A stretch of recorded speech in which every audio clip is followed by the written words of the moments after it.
রবিন মিয়া খুব চমৎকার লিখেছেন সাকিব আল হাসান এবং হামজা চৌধুরীকে নিয়ে। রবিন মিয়াকে এটা হয়তো বা আপনারা অনেকেই নাও চিনতে পারেন, একটু পরিচয় করে দেই। রবিন মিয়া হলো নেইমারের সাথে খুব বন্ধুত্বপূর্ণ আচরণ, যে নেইমারের সাথে সবসময় থাকে। বাংলাদেশকে নেইমারে আসার ব্যাপারে একটা আশা তিনি জাগিয়েছিলেন এবং শুধু নেইমার না, ম্যাচের ব্যাপারেও কথা বলেছিলেন।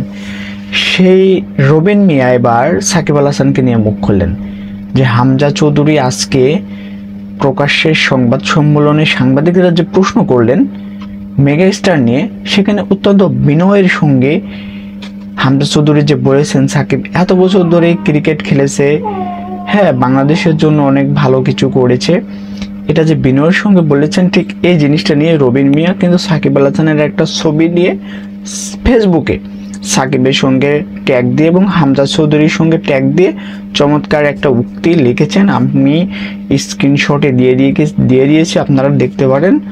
তো বাংলাদেশের মানুষের যারা ভালো প্লেয়ার, যারা বিশ্লেষণ করছে, তাদের আসলে এমনই হওয়া উচিত, হ্যাঁ, বিতর্ক তৈরি না করা।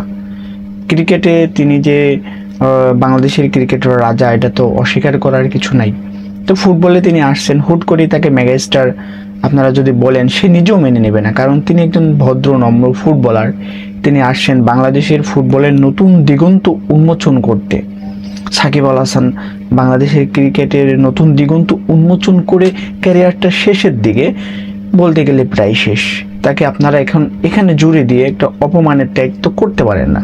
তো রবিন মিয়াকে ধন্যবাদ হামজা চৌধুরীকেও এত সুন্দর একদম সাবলীলভাবে বলার জন্য, একটা সমঝোতার, হ্যাঁ, একটা আদব কায়দার, একটা বিনয়ের, এখান থেকে অনেক কিছু শেখার আছে আমরা শিখতে পারি, হ্যাঁ, কিভাবে আসলে গ্রেটরা চলাফেরা করে, কথাবার্তা বলে, খেলাধুলাকে আরও বেশি মার্জিত করা যায়।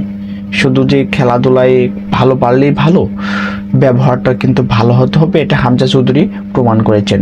তো আরেকবার ধন্যবাদ রবিন মিয়াকে এবং হামজা চৌধুরীকে এবং সাকিব আল হাসানকেও। আপনাদেরকেও ধন্যবাদ, আপনারা দর্শক দেখছেন ভিডিও, সবাইকে ধন্যবাদ।